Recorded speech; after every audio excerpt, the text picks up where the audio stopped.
창세기 1장 26절부터 28절까지 같이 한 목소리로 합독하겠습니다. 시작. 하나님이 이르시되 우리의 형상을 따라 우리의 모양대로 우리가 사람을 만들고 그들로 바다의 물고기와 하늘의 새와 가축과 온 땅과 땅에 기는 모든 것을 다스리게 하자 하시고 하나님이 자기 형상 곧 하나님의 형상대로 사람을 창조하시되 남자와 여자를 창조하시고 하나님이 그들에게 복을 주시며 하나님이 그들에게 이르시되 생육하고 번성하여 땅에 충만하라 땅을 정복하라 바다의 물고기와 하늘의 새와 땅에 움직이는 모든 생물을 다스리라 하시니라. 아멘. 우리가 지난주에 하나님의 형상 아담에 대해서 같이 말씀을 나눴습니다. 하나님의 형상이라고 하는 것을 여러 가지 견해로 보지만 지난주에는 약 3가지 정도 이야기를 했습니다. 한 가지는 고대 근동지방에서 하나님의 형상이라고 이야기를 했을 때 그 큰 왕이 자기의 속주 왕을 보내는 개념으로 하나님이 창조주고 하나님이 모든 우주 만물을 통치하시는 왕이지만 아담을 그 하나님을 대신해서 통치하는 대리 통치자로 이런 왕적인 그런 것을 보고 그 형상이라고 한다라고 이야기했습니다. 그래서 뭐 바벨론이라든지 이런 큰 나라들이 한 나라를 정복했을 때 그곳에 실제로 바벨론 왕이 갈 수가 없으니까 바벨론 왕의 형상을 그곳에 갖다 놓고 거기에 절하게 하고 마치 그것이 왕은 아니지만 왕 같은 그런 똑같은 권세를 나타내는 것처럼 하나님께서 사람을 분명히 피조물인데도 불구하고 하나님을 대신해서 이 땅과 그리고 모든 만드신 만물을 다스리고 통치하는 이런 왕권을 준 것을 의미한다라고 이야기를 했고요.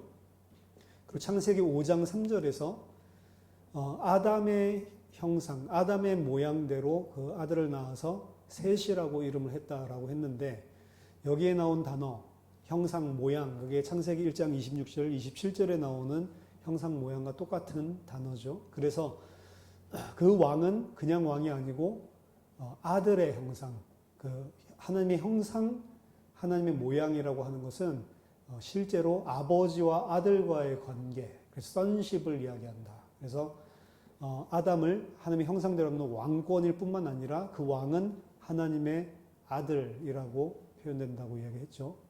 그리고 마지막 3번째로 그 하나님의 형상은 정말 하나님의 형상이기 때문에 그 자체로 엄청난 가치를 가진다라고 했습니다. 심지어는 타락한 이후에도 창세기 9장에 보면 그 가치는 전혀 없어지지 않죠.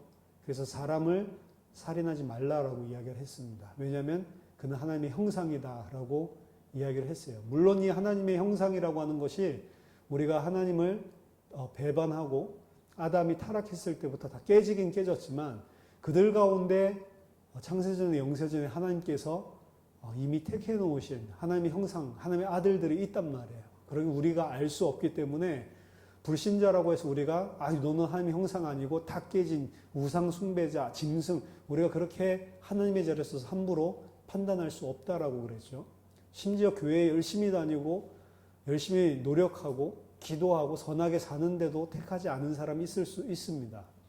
그리고 바깥에서 이상하게 한 사람도 예수님 우편에 있는 강도처럼 실제로 하나님께서 시간표가 되면 원래 하나님께서 택하신 자이기 때문에 부를 수가 있기 때문에 우리가 불신자라고 그렇게 무시하고 그리고 선을 긋고 그래서는 안 되죠.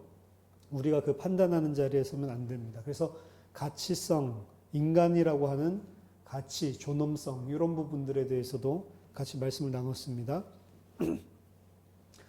원래 이 하나님의 아들, 하나님의 형상, 이 왕적인 통치권 이런 것들은 아담에게 주신 축복이었는데 창세기 3장 이후에 아담이 타락하면서 그것을 전부 다 상실하게 되죠.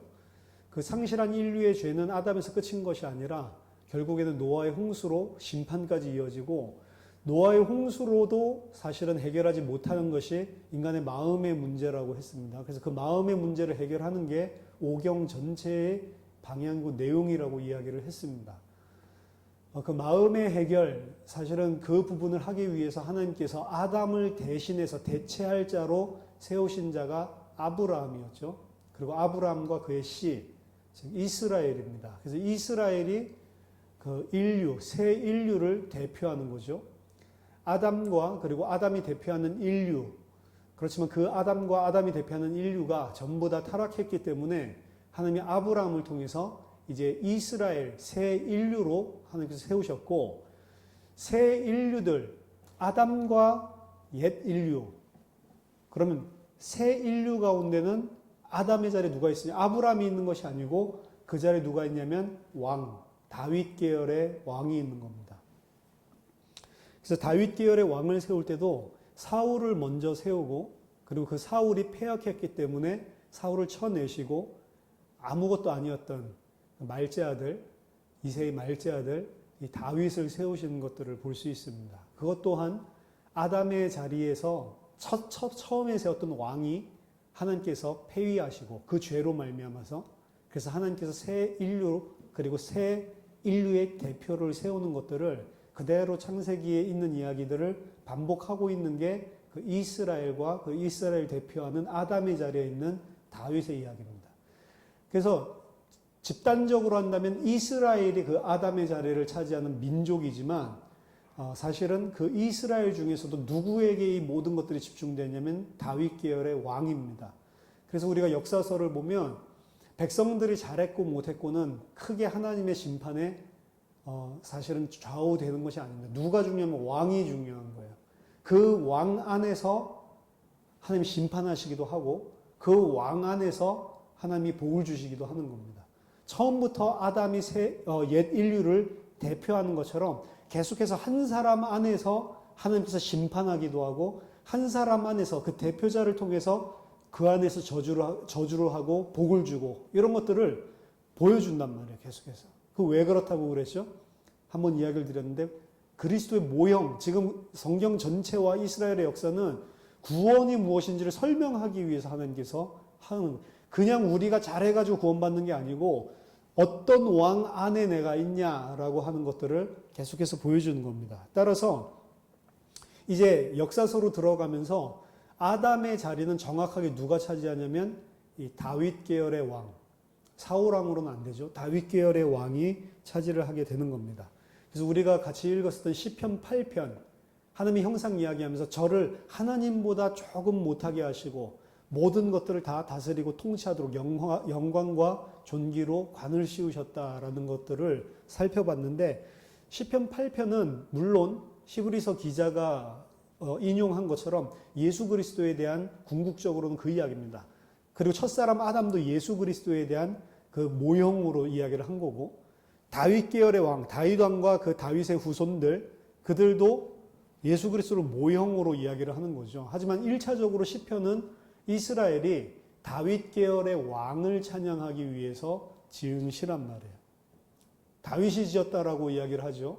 우리 제목에 보면 다윗의 시라고 되어 있는데 다윗의 시 그 앞에 보면은 르 다비드라고 되어 있어요. 르라고 하는 전치사는 다윗의라기보다는 for, 다윗을 위한 혹은 to, 다윗에게 드리는 찬양, 이런 식으로 사실은 번역이 될 수가 있는 겁니다. 그래서 시편 8편은 데비드 킹, 다윗 계열의 왕을 찬양하는 시예요. 그리고 그 다윗 계열의 왕을 뭐라고 표현하고 있는 거냐면, 원래는 이제 아담과 모든 인류를 이야기하는 거지만 이제는 그 아담의 자리를 다윗이 차지하고 나서 1차 리딩, 우리가 처음 읽을 때는 그때 당시 시대 상황에 맞게 읽어야 된다고 했죠. 1차적으로 시편 8편은 아담의 창조하신 그걸 찬양하는 게 아니고 이 다윗 계열의 왕을 하나님께서 만물의 주권자로 삼으셨다라고 하는 것들을 찬양하는 거란 말이에요.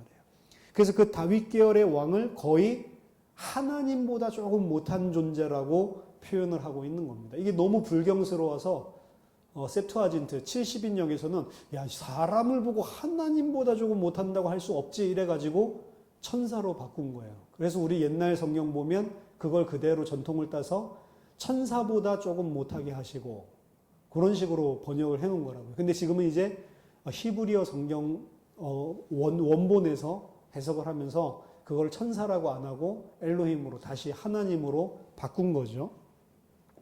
그래서 이스라엘의 왕은 바로 두 번째 아담의 자리를 차지하고 있다라고 보시면 됩니다. 시편 21편 1절에서 5절을 보면 여호와여 왕이 주의 힘을 인하여 기뻐하며 주의 구원을 인하여 크게 즐거워하리이다. 그 마음에 소원을 주셨으며 그 입술의 구함을 거절치 아니하셨나이다. 주의 아름다운 복으로 저를 영접하시고 정금 면류관을 그 머리에 씌우셨나이다. 저가 생명을 구하며 주께서 주셨으니 곧 영영한 장수로소이다. 주의 구원으로 그 영광을 크게 하시고 존귀와 위엄으로 저에게 입히시나이다. 저로 영원토록 지극한 복을 받게 하시며 주의 앞에서 기쁘고 즐겁게 하시나이다. 이게 이제 다윗 계열에 대한 찬양이란 말이에요. 왕권에 대한 언어들이 계속 나옵니다. 정금 면류관을 그 머리에 씌웠다. 그리고 존귀와 위엄으로 저에게 입히셨다. 이 존귀와 위엄이라고 하는 것은 왕을 나타내지만 사실 그 왕은 누구냐면 근본적으로 1차적으로 하나님입니다. 하나님께 사용하는 언어가 이 왕에게, 다윗 계열의 왕에게 사용되고 있는 겁니다. 신약 시대에 와서는 영광, 독사라고 하는 단어는 사람과 하나님 사이의 유사점을 표현하는 데 있어서 가장 근본적인 방법으로 쓴 거예요. 하나님이 영광을 받으시는 건데 그 영광을 누구랑 나눈다고 되어 있냐면 사람과 함께 나눈다라고 되어 있습니다. 이는 예수님과 인류가 하나님의 영광의 형상을 가진 자다라고 하는 아이디어가 나오게 되는 부분이에요. 그래서 예수님도 하나님의 영광 충만한 상태로 요한복음 1장에 보면 이 땅에 오셨고 그 독생자의 영광이고 하나님의 영광이라고 이야기를 했죠. 그리고 그 안에 있는 자도 같이 나중에 그 영광을 공유하게 되는 것입니다. 따라서 형상은 그냥 형상이 아니라 영광스러운 형상이에요. 지금 이제 네 번째 주제를 우리가 살펴보고 있는 건데 그 하나님만 가지고 있는 영광의 형상이라고 하는 겁니다. 그래서 하나님의 형상, 모양이라고 하는 것은 하나님과 거의 방불한 하나님 같은 존재다라는 거예요. 이것은 매우 고차원적인 인간론이라고 할 수가 있습니다. 그리고 또 그러한 인간론을 우리에게 알게 해주시는 분은 인간이면서도 완전한 하나님의 영광을 가지고 계시는 그 예수 그리스도죠. 그래서 기독론에서 이 부분을 우리들이 발견하게 되는 겁니다. 그리스도 안에서 우리는 이제 구원을 받고 그리스도 안에서 우리는 하나님과 거의 방불한 자로 우리가 높여진다는 거죠. 엄청난 인간론입니다. 굉장히 높이 평가하고 있는 거죠. 우리는 맨날 쓰레기라고 그러고 죄인이라고 이야기를 하죠. 그걸 worm theology, 벌레 신학이라고 그러는 거예요. 이 벌레 같은 날 위에 주 고초 당했네 찬송도 부르지만 당연히 우리는 죄인이고 하나님 앞에 벌레 같은 존재입니다. 굉장히 중요한 거고 그걸 통해서 자기 부인을 하는 건데 한 가지 놓치지 말 것은 그 먼지고 없음이고 벌레고 쓰레기고 죄로 점철된 우리를 하나님께서 어떻게 만드시기로 했냐면 하나님과 같은 존재로 방불한 자로 요한복음 17장 이야기하면서 제가 자세하게 설명을 드린 적이 있죠. 우리가 함께 가진 영광 속에 저들도 들어와서 우리와 같이 하나가 되게 해달라고. 그게 이제 하나님의 형상 속에 들어가 있는 거예요. 그래서 인간을 어떻게 만들려고 하시는지가 나와 있는 단어가 하나님의 형상으로 만들었다는 겁니다. 인간을 하나님이 택한 자를 어떻게 결국은 만들고 마냐면 하나님과 거의 같은 자로 만드시겠다는 거예요. 굉장한 우리에게 주어진 영광이라고 할 수 있죠. 따라서 우리는 아담 안에서는 벌레 같은 존재지만 그리스도 안에서는 거의 하나님과 방불할 정도로 영광스러운 자가 됐다라고 이야기를 하는 겁니다. 그래서 이제 구약 성경에서 등장하는 게 다윗 계열의 왕을 보고 하나님이라고 부르는 장면들이 나오는 거예요. 인간은 과연 신이라고 하나님이라고 불릴 수가 있냐라고 하는 겁니다. 하나님이라 형상이 만약 정말로 그 하나님과 방불한 하나님 같은 자라고 이야기를 하는 것이 구약 성경에서 다윗 계열의 왕을 보고 하나님이라고 아예 호칭을 하고 있는 거예요. 말이 돼요? 이스라엘 생각, 유대의 생각을 해보세요. 그때 당시 유일신 사상인데 거기에서 사람을 보고 하나님이라고 하는 표현이 있다는 게 말이 안 되는 거잖아요. 그래서 구약에서 사람을 하나님이라고 부르는 이런 이상한 현상이 사실은 들어가 있는 겁니다. 그걸 누구도 찾아내지는 못했죠. 사실은 그게 뭘 의미하는 건지도. 하나님의 형상이라는 것과 하나님의 아들이라는 이 개념이 복합해서 들어오면서 그를 보고 하나님이라고 이야기를 하는 겁니다. 그래서 구약에서는 이런 그 아들, 선십에 대한 것들, 그가 어떻게 하나님과 거의 대등한 존재가 되었는지 이런 부분들을 복합해서 우리에게 배경들을 제공해 주고 있습니다. 시편 89편은요, 다윗과 다윗 계열의 왕들을 찬양하는 시인데요. 여기 보면 25절부터 27절에 내가 또 그 손을 바다 위에 세우며 오른손을 강들 위에 세우리니 저가 내게 부르기를 주는 나의 아버지시요 나의 하나님이시요 나의 구원의 바위시라 하리로다. 내가 또 저로 장자를 삼고 세계 열왕의 으뜸이 되게 하며, 이 다윗 계열의 왕에게 이야기하는 거거든요. 그 다윗 계열의 왕은 하나님을 나의 아버지라고 부르죠. 이게 선십, 양자권, 아들에 대한 권세를 이야기합니다. 그리고 그를 장자로, 나의 이 장자를 첫째 아들이라고 표현하죠. 이 장자를 저로 장자를 삼고 세계 열왕이 으뜸이 되게 하겠다라고 이야기합니다. 아담이 사람 가운데 장자잖아요. firstborn, 가장 먼저 태어난 자죠. 근데 이스라엘과 다윗계 왕이 이제 하나님의 장자다라고 표현되어 있는 겁니다. 우리들은 원래 장자가 아닌데 장자가 돼서 하나님 나라에 들어가는 거예요. 그래서 예수님이 큰 형님이고 우리가 그 아래에 있는 동생들이 아니고요. 하늘나라에서는 예수님도 장자고요. 구원받은 우리도 다 장자예요. 그 예수님이랑 거의 동등한, 예수님이 하나님이잖아요. 우리들 다 장자로 부르셨다고. 장자 아니면 못 갑니다. 근데 영적인 장자예요. 오히려 육신적인 장자들을 다 쳐내는 걸 보죠. 그게 이제 첫 번째 아담 쳐내고 마지막 아담 안에서만 된다라는 걸 보여주기 위해서 구약성경에서는 거의 장자들의 순환입니다. 그런데 그 장자들이 버림받고 장자 아닌 자가 장자 되는 거예요. 그게 가인과 아벨 이야기고 야곱과 에서 이야기입니다. 장자가 항상 버림받고 장자가 안 될 사람이 장자의 자리에 서게 되는 거예요. 우리가 그런 자라는 겁니다. 우리는 벌레 같은 자인데 영광스럽게 하나님과 방불한 자로, 그리고 우리는 절대로 하나님 앞에 장자 될 수 없는데 그리스도 안에서도 우리를 장자들로 다 삼으시는 거라고요. 이스라엘, 특히 다윗은 여기 시편에서 하나님을 아버지라고 부르고 있습니다. 그리고 그는 이 땅의 모든 열왕들의 왕이다라고 이야기를 하고 있습니다.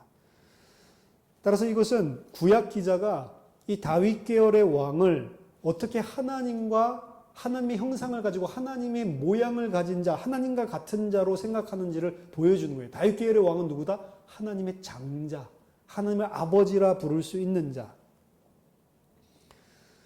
그래서 시편 89편 28절 여기에 나와 있는 The highest of the kings of the earth. 좀 전에 우리가 읽은 우리나라 성경에는 27절에 나와 있죠.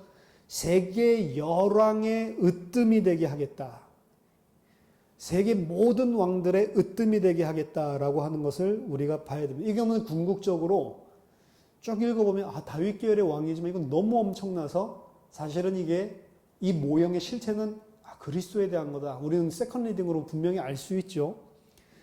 이러한 것들은 전체적으로 그리스도를 향한 것입니다. 이런 것들이 전체적으로 그리스도를 향한 것이지만 1차적으로는 구약 성경에서는 다윗 계열의 왕, 사람에게 쓰이고 있는 거예요. 그래서 시편 89편을 보면서 이건 다윗 계열의 왕을 이야기하는 거로 생각을 했지, 이스라엘 사람들 중에 단 한 명도 펄스 리딩을 할 때 자기네들 상황에서 구약에서 이 성경을 받고 유대인들이 읽을 때 하나님의 그리스도께서 이 열왕의 왕으로 사람의 몸을 입고 이 땅에 오시는 거구나, 이런 식으로 생각할 수 있는 사람은 아무도 없었다는 거죠. 또 한 군데를 더 보면 시편 45편 6절 7절입니다. 자, 여기 보면 하나님이여 주의 보좌가 영영하며 주의 나라의 홀은 공평한 홀이니이다. 왕이 정의를 사랑하고 악을 미워하시니 그러므로 하나님 곧 왕의 하나님이 즐거움의 기름으로 왕에게 부어 왕의 동류보다 승하게 하셨나이다. 지금 이 시편 45편 6절 7절은 여기 처음에 보면 하나님이여 주의 보좌가 영원하며, 이거 하나님한테 하는 시 같죠? 아닙니다. 여기서 하나님이여 라고 부르는 대상이 누구냐면 다윗 계열의 왕입니다. 다윗 계열의 왕에게 뭐라고 이야기하냐면 하나님 이렇게 이야기하고 있는 거예요. 당신의 보좌가 영원합니다 라고 이야기를 하는 거예요. 그리고 그 뒤에도 그러므로 하나님, 우리나라 성경에는 잘 안 보이죠. 그러므로 하나님, 곧 이게 동급으로 그 왕의 하나님, 당신의 하나님이 이렇게 해석이 되잖아요. 근데 원어에서 보면은 하나님, 이거는 호격이에요. 보커티브. 목사님 부르듯이 하나님 이렇게 부르고 곧이란 말은 없어요. 그건 집어넣은 거고 하나님, 당신의 하나님이 이런 식으로 이야기를 하는 거예요. 그러니까 저 하늘에 계신 그 하나님도 하나님이라고 부르고 있지만 지금 보좌에 앉아있는 다윗을 보고 하나님, 왕의 하나님께서 즐거움의 기름으로 왕에게 기름을 부어서 왕을 동류보다 승하게 하셨군요 라고 찬양을 하고 있는 거라는 겁니다. 따라서 여기에서 이 시편 기자는 다윗 계열의 왕을 아예 그냥 하나님이라고 부르고 있는 거예요. 그것도 두 번씩이나. 따라서 이 구절은 전통적으로 유대인 독자들이나 그리고 현대 기독교인들에게 문제점을 제공했었던 이런 시편입니다. 이걸 왜 사람을 보고 어떻게 하나님이라고 부를 수가 있냐. 단순하게 우리가 본문을 읽는다면 이거는 하나님에게 한 호칭이 하나님을 부르는 것도 아니고 그리스도를 말하는 것도 아니고 바로 사람에게 이야기를 하고 있는 거거든요. 다윗 계열의 왕에게 한 말인데 그를 하나님이라고 부르고 있는 겁니다. 이 시편은 더더군다나 메시아닉상 그리스도 시가 아니에요. 메시아 시가 아니에요. 메시아적인 시라고 분류가 아예 안 되는 시입니다. 그러니까 그 속에서 다윗 왕을 보고 하나님 이렇게 부르고 있는 거예요. 굉장히 황당한 거죠. 그래서 이 이스라엘의 왕, 다윗 계열의 왕은 거의 준 하나님으로 이렇게 이야기를 하고 있는 겁니다. 이 시편은 그리스도로 아직 나아가기 이전에 원래 그 독자들이 어떻게 읽었으며 무슨 의도로 사용했는가라고 하는 걸로 먼저 우리가 생각을 반드시 해봐야 된다는 거예요. 따라서 여기에서 하나님이라고 부를 때 사람에게 한 것은 영어로 본다면 대문자 G, 그건 하나님에게 쓰잖아요. 그렇게 말할 수는 없겠죠. 그래서 이걸 이제 스몰 g로 해서 하나님, 그 하나님보다 작은 하나님이니까 이제 이런 식으로 표현을 할 수가 있는 겁니다. 자, 이러한 사상은 이스라엘의 유일신 사상을 범하는 것이 아닙니다. 또한 왕이 여호와를 섬긴다는 이런 신학적인 내용을 범하는 것도 아닙니다. 왕이 그럼 하나님 같은 존재야? 이걸 이야기하는 게 아니란 말이에요. 이것은 은유적인 언어로 쓰였습니다. 하지만 그럼에도 불구하고 하나님이라는 칭호를 다윗계 왕에게 썼다는 것 자체가 굉장히 놀라운 것입니다. 이를 통해서도 우리는 왕이라고 하는 존재, 이 존재를 하나님과 같은 존재로 성경 안에서 기록하고 있고, 그리고 사람들이 그렇게 생각하고 있었다라는 것을 추정을 할 수가 있는 거예요. 물론 이것은 시기 때문에 문서상에서 하나님을 시기 때문에 시는 여러 가지 표현을 할 수 있는 거니까요. 은유적으로. 그러니까 왕을 가시라고 하나님이라고 부르는 것이 적절하지 않다라고 말할 수 없겠죠. 하나님이라고 말하지만 그걸 진짜 하나님으로 말하는 건 아니고 하나님의 형상, 하나님의 모양, 하나님과 같은 자라고 말하고 있는 것입니다. 자, 시편 82편 하나님의 아련실, 하나님의 보좌실에서 일어나는 일들을 묘사하고 있는 겁니다. 하나님이 하나님의 회 가운데 서시며 재판장들 중에서 판단하시되. 보세요. 하나님이 원래는 어떻게 되어 있냐면 하나님이 하나님들의 회 가운데 서시며 하나님이 하나님의 회 가운데서 지금 여기서 그러니까 히브리어에는 어떻게 되냐면 하나님은 엘로힘이잖아요. 하나님이 하나님의라고 할 때는 그 엘로힘을 안 쓰고 엘이라고 썼어요. 제가 엘은 뭐라고 그랬죠? 엘은 가나안에서 섬기던 그 하나님을 엘이라고 그랬죠. 근데 그걸 갖다가 쌍수로 써서 너희들이 생각하는 그런 하나님 아니고 내가 하나님이라고 하는 진짜 개념을 가르쳐 줄게. 그렇지만 가르쳐 줄 때 이미 너희들이 가지고 있는 개념을 가르쳐 주면 그게 거짓된 하나님이 돼버리니까 그냥 엘로힘이라고 할게 라고 하고 설명을 한 거라고 이야기를 했잖아요. 그러니까 여기 보면 엘로힘이 엘의 회 모임 가운데 지금 서서 이야기하는 거예요. 그리고 그 뒤에 나오는 재판장들 중에서 판단하시되, 그 재판장들 중에서 판단하시되라고 한 것도 재판장들 중에서 판단하시되가 아니고 엘의 카운슬, 엘이 모여있는 그 회의실에서 말씀하시되라고 되어 있는 겁니다. 원래 원문에는 뭐라고 이 엘, 하나님에게 이야기하냐? 하나님이 너희가 불공평한 판단을 하며 악인의 낫보기를 언제까지 하려느냐? 가난한 자와 고아를 위하여 판단하며 곤란한 자와 빈궁한 자에게 공의를 베풀지며 가난한 자와 궁핍한 자를 구원하여 악인들의 손에서 건질지니라 하시는도다. 저희는 무지무각하여 흑암 중에 왕래하니 땅의 모든 터가 흔들리도다. 내가 말하기를 너희는 신들이며 다 지존자의 아들들이라 하였으나 너희는 범인같이 죽으며 방백이 하나같이 엎드려지리로다. 하나님이여 일어나서 세상을 판단하소서. 모든 열방이 주의 기업이 되겠음이니이다. 이 하나님의 회에서 벌어진 이 일인데 여기서 하나님은 그 하나님을 꾸짖고 있어요. 그렇죠? 하나님들이 모여 있는데 하나님이 그 하나님들을 꾸짖고 있습니다. 이것은 아삽의 시인데요. 아삽의 시는 왕권에 대한 신학에 굉장히 관심을 많이 가지고 있는 그런 시입니다. 이 아삽은 유대의 그리고 혹은 다윗의 시들과 같은 이런 시, 우리가 써있는 제목에 그런 시들이 메인스트림이거든요. 근데 그런 주류는 아닌 것 같아요. 아삽이라고 하는 그 아삽의 시들이라고 되어 있는 거예요. 아삽이 이제 뭐 사람 이름도 있지만 또 아삽이 아삽 모으다라는 의미도 있는 거거든요. 뭐 정확하게 아삽이 썼는지 아니면 아삽 모음집인지 잘 모르겠지만 어쨌든 이 아삽의 시들은 다른 시들에서 볼 수 없는 그런 왕권에 대한 것, 그런 부분들을 많이 창의적인 시각으로 보여주고 있는 겁니다.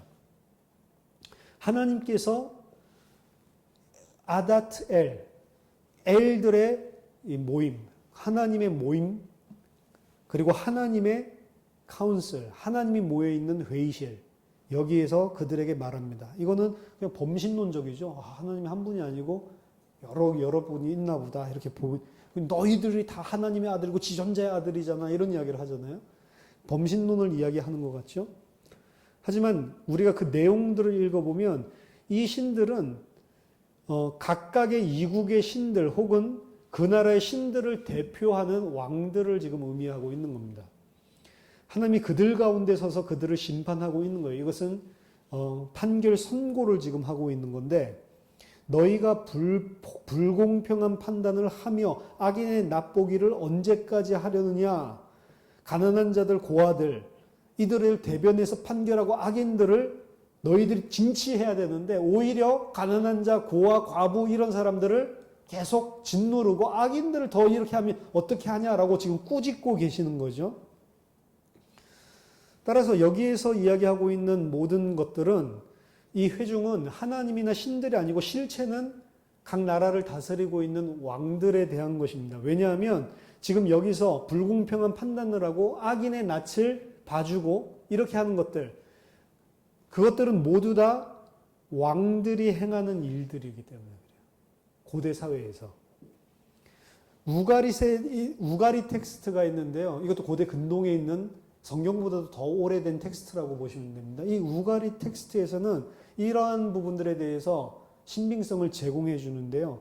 케랏이라고 하는 왕이 병들었을 때 그의 아들이 와서 자기 아버지를 갖다가 이제 거역하고 아버지를 이제 병들었고 이제 자기가 아버지 대신 대권을 빼앗는 거예요. 왕의 아들이. 그때 뭐라고 이야기하냐면 그 왕한테 당신은 바른 정치를 하지 못했다. 당신은 과부와 가난하고 어려운 자들, 고아들을 위해서 바른 판결을 내리지 않았다.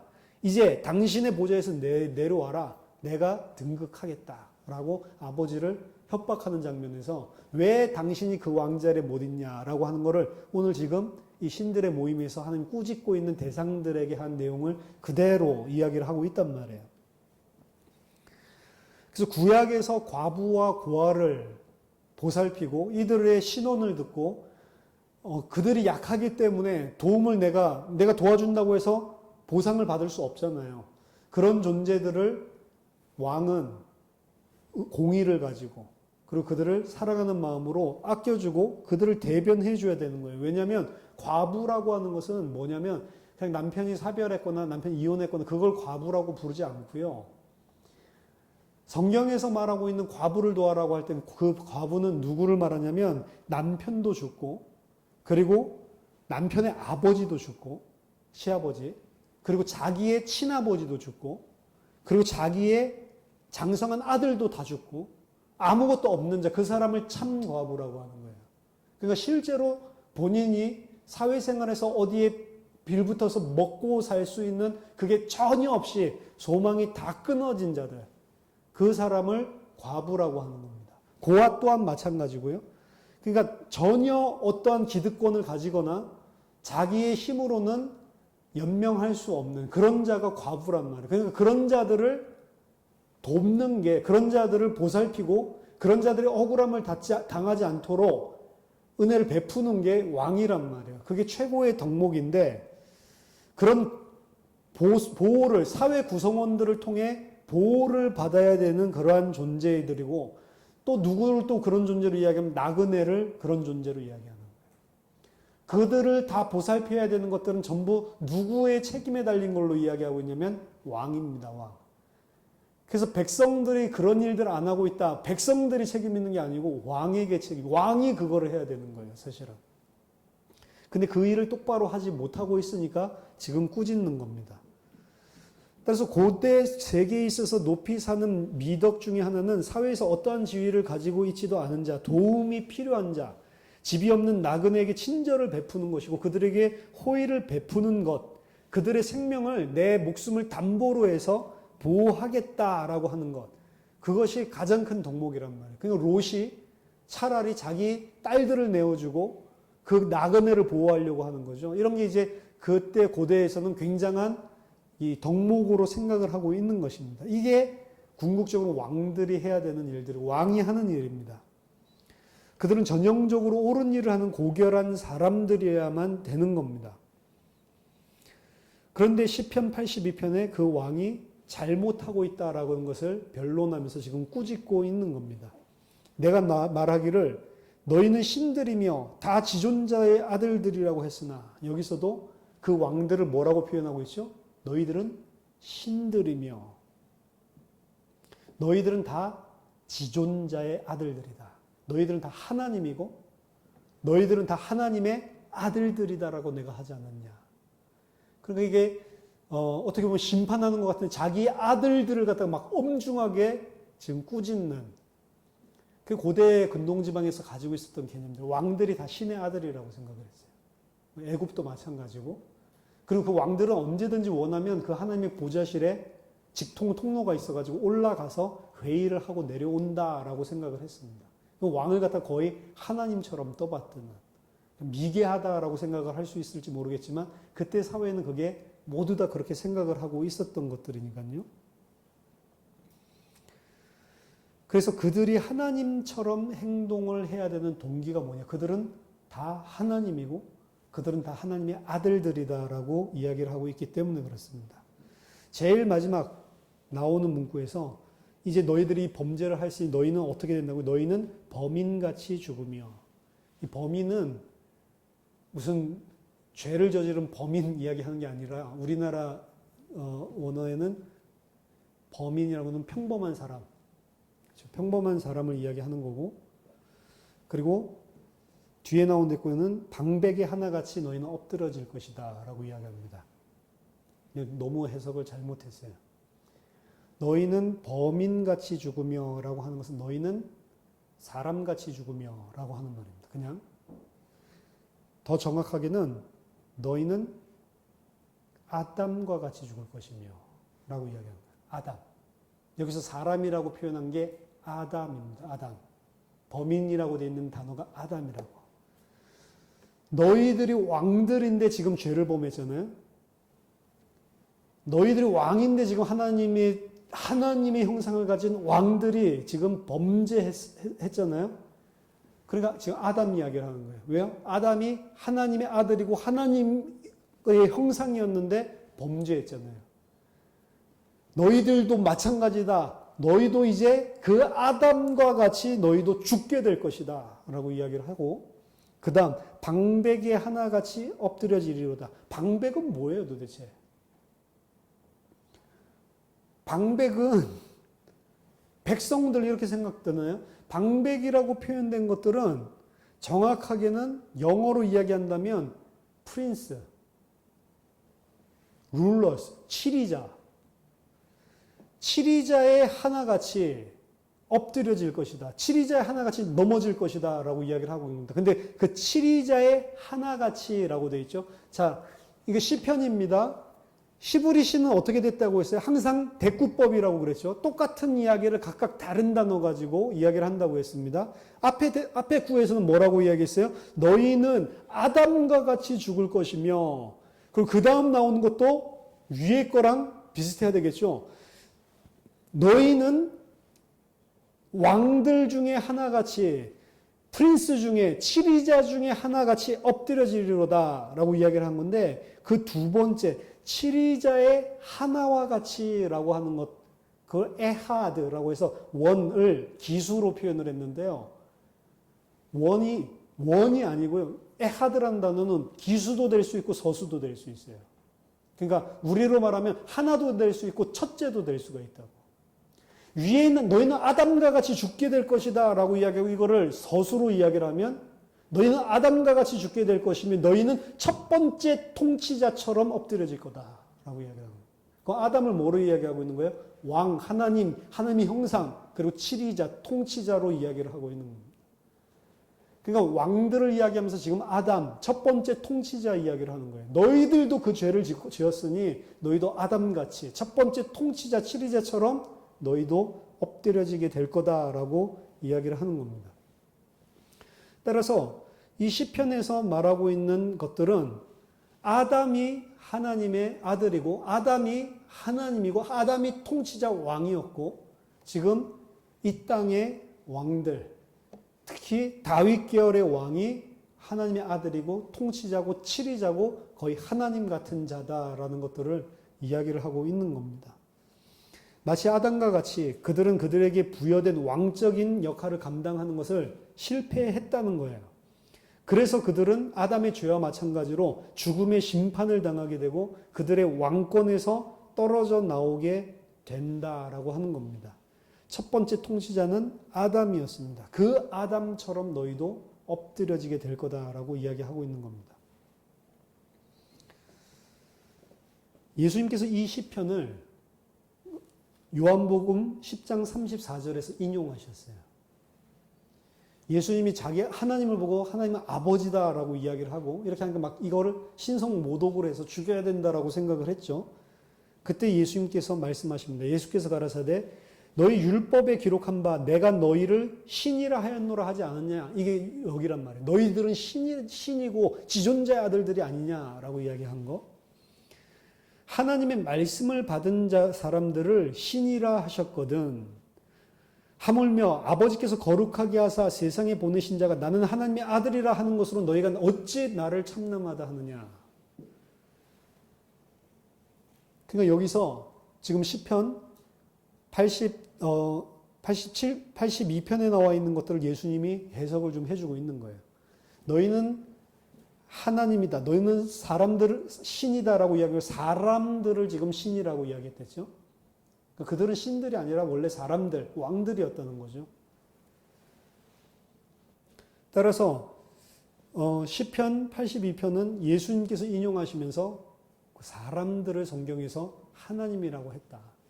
하나님께서 나를 보내셨는데 어찌 하나님의 아들이라고 한 게 그렇게 신성 모독이라고 너희들 생각하냐? 그럼 성경 가지고 이야기를 해보자 라고 이야기해서 그들의 입을 막으시는 장면입니다. 사무엘하 14장 17절에 보면 드고아의 여인이 다윗에게 한 말입니다. 압살롬을 다시 돌아오게 만드는 그런 장면인데 거기에서 뭐라고 이야기하면 내 주 왕께서 하나님의 사자같이 선과 악을 분간하심이니이다 라고 이야기를 하고 있습니다. 그래서 그 하나님과 거의 같을 정도로 선과 악을 알고 있다. 그것은 타락 전에 거의 아담을 묘사하는 겁니다. 사무엘하 19장 27절에 내 주 왕께서는 하나님의 사자와 같으시니 왕의 처분대로 하시옵소서. 이사야서 9장 6절에서도 이는 한 아기가 우리에게 낳고 한 아들을 우리에게 주신 바 되었는데 이거 그리스도죠. 근데 1차적으로는 그리스도가 아니고 이거는 다윗 계열 왕이란 말이에요. 그 어깨에는 정사를 메었고 그 이름은 기묘자라 모사라 전능하신 하나님이라 영존하시는 아버지라 평강의 왕이라 할 것입니다. 이걸 누구한테요? 원래는 다윗 계열의 왕에게. 그러니까 이거를 메시아라고 보는 사람이 없었다니까요. 유다를 구원할 이스라엘의 다윗 계열의 왕을 이야기하는 겁니다. 물론 이게 나중에 메시아닉 기대로 메시아를 기대 사상으로 바뀌게 되지만요. 그래서 퍼스트 리딩에서는 여기서 말하고 있는 기묘자, 모사, 전능하신 하나님이라고 말한 것은 당연히 다윗 계열의 왕, 엘기볼, 전능하신 하나님, 이거를 왕에게 쓰고 있는 겁니다. 그 전능하신 하나님이란 칭호가 이 아기에게 주어졌습니다.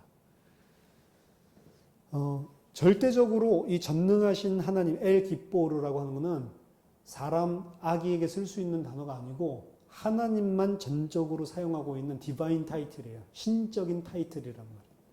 사람이랑 나눌 수 없는 것입니다. 하지만 이것이 어떻게 교차하는지 뒤를 보면 또 다른 칭호로 그를 영존하시는 아버지라고 이야기해요.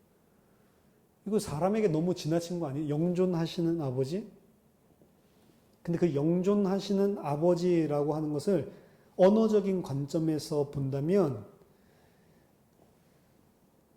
영원히 우리나라 지금 해석은 영원히 살아계시는 아버지잖아요. 그 영원히 살아계신 아버지가 아니고 A father of distant time. 아주 오래전의 아버지. 아담적인 관점에서 본다면 태초에 있었던 그 아버지. 누구예요? 아담 이야기를 하고 있는 겁니다. 아담. 그래서 여기서 약속된 왕은 다시 태어난 아담으로 이야기합니다. 태고적에 있었던 그 아버지. 아담이거든요. 이 모든 것들이 나중에는 다, 그 이야기가, 그 아담 이야기가 아니고 이게 완전 하나님이 오신다는 거구나 라고 해서 그리스도로 완전히 이게 뒤바뀌게 되는 거였지만 유대인들에게 있어서는 그렇게 읽을 수밖에 없는 원래 시다라는 겁니다.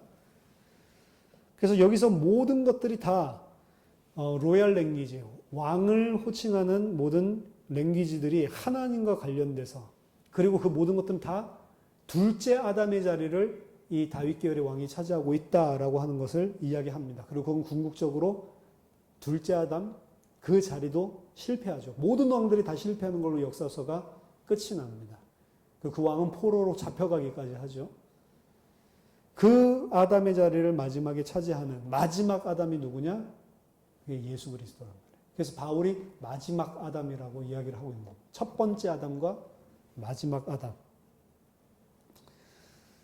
그래서 구약 전체에서도 이 하나님의 형상, 하나님의 모양이 어떤 식으로 발전되냐면 왕을 묘사하는 걸로 끌고 가고 있는데 거의 하나님과 방불한 하나님이라고 아예 부르기까지 하는 그 정도로까지 나가고 있는 거죠.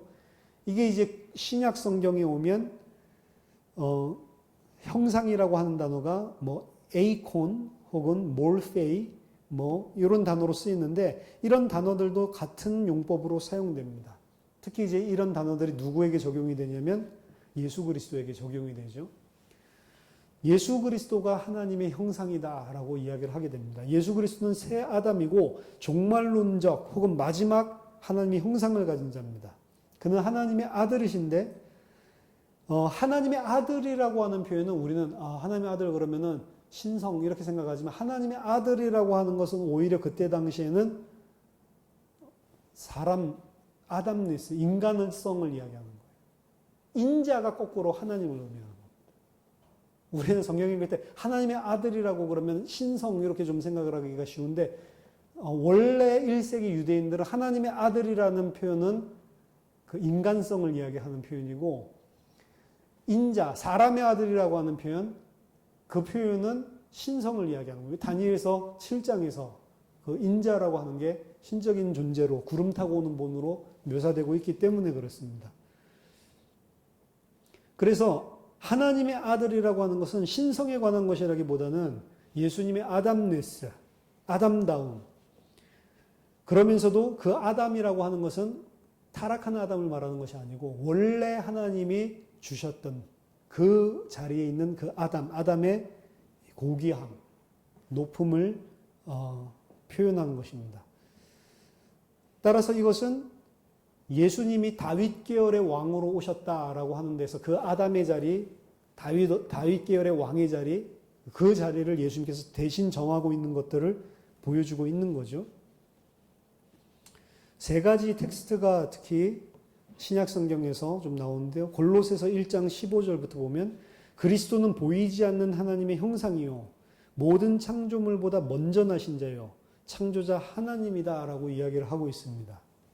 모든 만물이 그에 의해 창조되었고 그를 위해 창조되었다. 히브리서 1장 2절 3절 이 아들을 만유의 후사로 세우시고 또 저로 말미암아 모든 세계를 지으셨는지라 이는 하나님의 영광의 광채시요 그 본체의 형상이시다. 따라서 예수 그리스도는 하나님의 아들이요 만유의 후사고 그를 통해 하나님이 모든 것을 만드셨고 그 아들은 하나님의 영광의 광채고 그는 하나님의 형상이다라고 이야기를 하고 있는 겁니다. 이 영광은 하나님께서 주신 영광이고 다윗 계열의 왕에게 구약에서 줬던 그 영광이죠.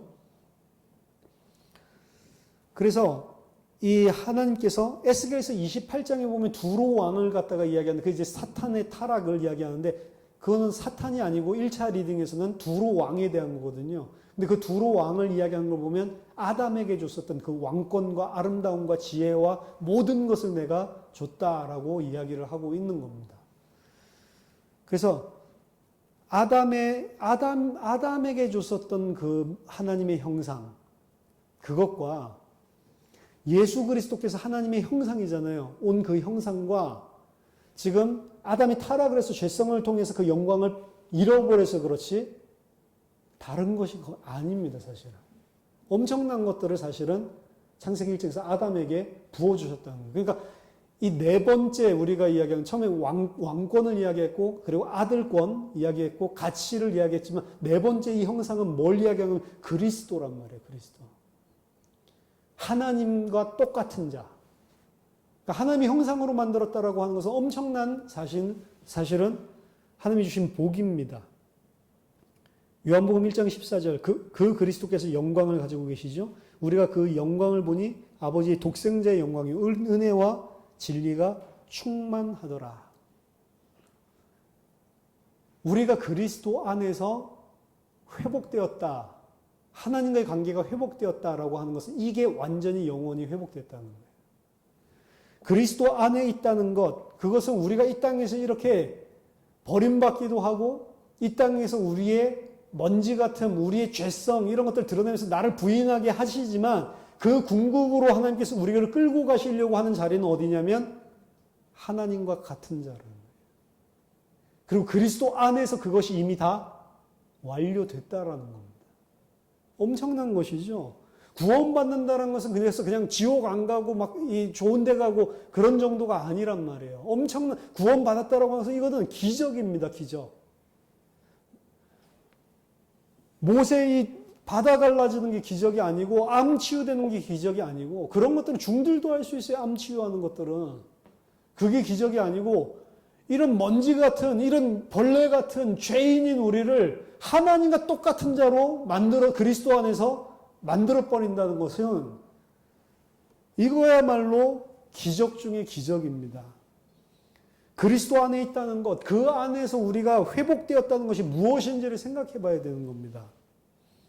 따라서 우리는 죄인이고 우리는 절대로 그걸 취할 수 없는 자지만 하나님께서 그리스도 안에서 우리에게 주시려고 하고 주시려고 창세전에 계획 세웠고 주실 자들에게 이미 인을 치셨고 그렇게 반드시 만드시고 완성시키는 것이 바로 이거란 말이에요. 그러니까 구원받았다는 거는 이 땅에서 좀 이런 것들이 아무것도 아니라니까요. 이걸 진짜로 생각을 해본다면.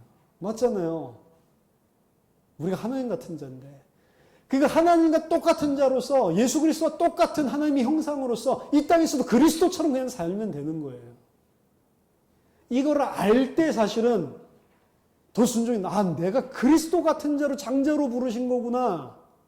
우리 이 땅에서 어떻게 해서 그리스도랑 똑같이 살게 되어 있다니까요. 이것이 우리가 그리스도 안에 있다는 의미입니다. 그래서 우리는 우리 자신을 쳐다보면 부정적이 되고 나는 왜 안 되지? 좌절되기도 하고 그럼 이 땅에 사는 것이 뭐야? 염세적이 되기도 하는데 하나님께서 지금 우리 안에서 완성시켜 놓은 이게 뭔지를 안다면 염세적으로 될 수가 없는 거예요. 염세적인 것이 아니고 하나님의 아들로서 묵묵하게 이 땅에서 살아가는 겁니다. 그리스도처럼. 그리스도 안에서.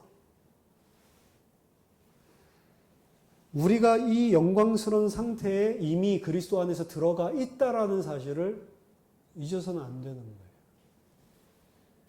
우리는 현실적이어야 되겠지만 염세적인 방식으로 돼서는 그래서 안 되는 겁니다. 만약 이것이 그리스도 안에서의 인간론까지 생각을 해본다면 이것은 우리가 이미 어떠한 인간이 되었는지 그 자체를 설명해 주고 있는 것입니다. 그래서 우리의 죄성을 부각시키고 우리의 티끌, 먼지 이거를 부각시켜줘야지만 되는 그런 우리는 죄인이에요. 그거 안 하면 또 교만한다고. 맞지만 그게 성경에서 보여주는 인간론의 전부는 아니라는 거예요. 그 끝은 우리에게 하나님과 같은 자로 세워주려는 겁니다. 자, 그럼 아까 전에 왕이 해야 되는 역할에 대해서 조금 다시 한번 상고해보고 오늘 말씀을 마치겠는데요. 왕은 정말로 좋은 왕이라고 하면, 정말로 좋은 하나님의 아들이라고 하면 뭘 해야 된다고요? 고아와 과부를 신원하고 그리고 나그네를 대접해야 되죠. 이들이 그 어떤 세상의 악한 자로부터 상함을 당하지 않도록 보호해주고 이들을 위해서 생명을 베풀어주고 이들이 필요한 것들을 공급해주고 이들을 갖다가 보호해야 되는 게 왕이죠. 그 구약 성경에서 남편도 없고 시아버지도 없고 친정아버지도 없고 장성한 아들들도 없어서 도저히 살 수 없는 그 과부. 그 과부는 누구를 말하는지 아세요? 과부 도와야 되겠구나 그 말이 아니에요. 미국에서는 요거 크리스찬 국가였으니까 나름 과부를 도와야 된다고 해서 과부 되잖아요. 엄청 좋은 공무원으로서 일할 수 있는 자리를 줘요. 그게 뭐냐면 보통 이제 공사들을 하잖아요. 공사들을 이렇게 하면 나라에서 이제 큰 도로라든지 이런 것들 나라에서 다 하는 공적인 공사인데 그 공사하는데 보면 이 슬로우, 스탑 이런 사인 들고 서 있는 아줌마들이 있어요. 안전 못 쓰고 이런 잡이 돈도 엄청 많이 받고 그냥 서가지고 이것만 하면 이것만 하면 돼요. 그리고 시간도 오랫동안 시키지도 않아. 그거 하는 사람들은 거의 다 과부입니다. 거기에 서 있는 아줌마들이. 그런 것들을 할 수 있도록 돌봐주고 왜 고아와 과부를 신원하라고 했습니까? 근데 구약에서 이야기하는 그 과부는 그런 육신적인 과부를 구약에서 실제적으로 1차 리딩에서 이야기를 하고 있으면 그 과부 이야기가 아닌 거예요. 그 과부는 교회를 말하는 겁니다. 남편이 없는 자. 남편이 없고 남편은 누구죠? 그리스도라고 이야기했잖아요. 그리스도가 없어서 그 누구도 도와줄 수 없는 영혼. 그게 고아. 그러니까 과부와 고아를 도와야지 이래서 교회가 선행을 열심히 그거는 인간으로서 해야 될 일이지 성경에서 과부와 고아를 신원하라고 하는 건 그 이야기가 아니란 말이에요. 그건 표면 껍데기로 이야기하는 거죠. 그건 인간이면 다 하는 거잖아요. 좀 착한 사람이면. 불교에서도 안 하나요? 모슬렘은 안 해요? 회교들은 안 해요? 다 하잖아요. 다 하고 있는 일이라고. 그건 인간이면 당연히 해야 되는 그 일반 은총의 영역에서 해야 될 일이고, 성경에서 말하는 고아와 과부는 전부 다 뭘 말하냐면 교회를 이야기하는 거예요. 그 교회에게 생명을 주기 위해서 왕들을 세워놨는데, 이 왕들이 하나님께 순종해야 그들이 생명을 얻을 수 있는데 순종을 안 한다는 이야기예요. 그러니까 이들 때문에 어떻게 해요? 고아와 과부들이 다 죽어버리는 거야. 진짜 하나님의 아들 왕이 와야 된다는 거예요. 고아와 과부를 사랑하고 그들을 보호하고 그들에게 생명을 줄 수 있는 왕이 와야 되는데, 전부 다 이 왕들이 죄를 범하니까 이스라엘이 계속 저주받다가 나중에는 나라가 완전히 다 몰살당하잖아요. 포로로 끌려가고 처참하게. 어느 정도로 바벨론한테 심하게 다녔는지 시편 중에서는 바벨론을 갖다가 나중에 침공을 해가지고 하나님께서 그들을 무너뜨리게 하실 때 그 바벨론의 아기를 갖다가 바위에다가 내치는 자는 복이 있도다라고까지 이야기할 정도로 시가 나왔다니까. 이런 끔찍한 이야기를. 아기를 갖다 반석에다가 내다 치는 자가 복이 있대요. 찬송할지로다 이러면서. 얼마나 바벨론한테 당했으면 그냥 이제 1차적인 리딩으로 우리가 생각을 할 때 영적으로야 더 깊은 의미가 있겠지만 왕들 때문에 그 왕들 안에 있는 고아와 과부들 그리고 이 땅에 잠시 살다가는 나그네들이 다 죽어버리는 거예요. 생명을 못 얻고. 그 아담의 자리에 마지막 아담이 순종하는 왕으로 이 땅에 오신 겁니다. 창세기 1장에서 이야기하는 왕권과 창세기 2장에서 이야기하는 순종에 대한 것을 완전하게 가진 왕이 오신 거예요. 마지막 때. 그게 예수 그리스도를 이야기하고 있는 겁니다. 그 안에서 이 고아와 과부, 나그네, 그 어떤 행위로도 하나님께 나아갈 수 없고 생명 없고 도와줄 자도 없었던 우리들이 그 안에서 도움받는 게 아니고요. 어떻게 됐다고요? 하나님이 됐다. 지금 이 마지막 이야기만 여러분들이 딱 끊어가지고 편집을 하면 뭐야 저거는 완전히 뉴에이지잖아. 이렇게 들을 수 있습니다. 뉴에이지 아닙니다. 우리 다 하나님 같은 자로 그리스도와 같은 자로 그리스도와 똑같은 장자로 우리를 하늘로 올리시는 거예요. 그 하나님의 백성으로 우리가 장성하게 세워지고 그 하나님의 백성으로 지어져 가는 게 이 땅입니다. 그러니까 이 땅에서 그리스도와 같은 길을 당연히 가는 거예요. 그럴 수밖에 없는 것입니다. 그게 하나님께서 약속하신 것입니다. 하나님께서 우리를 부정하는 자리로 끝까지 끌고 가실 겁니다. 대부분 우리가 부정하는 자리로 끌고 간다고 하니까 망하는 것만 생각하는데 그건 육신적인 망함이 아닙니다. 아, 이제 우리 부자 되긴 다 글렀구나. 부자 될 수 있어요. 근데 인간은요, 부자 되면 거의 자기 부인 안 합니다. 그래서 하나님이 뺏는 것 뿐이지. 아, 나는 할 수 있는데요? 아니라니까요. 나는 할 수 있는데요. 벌써 거기서부터 틀렸잖아요. 그렇죠?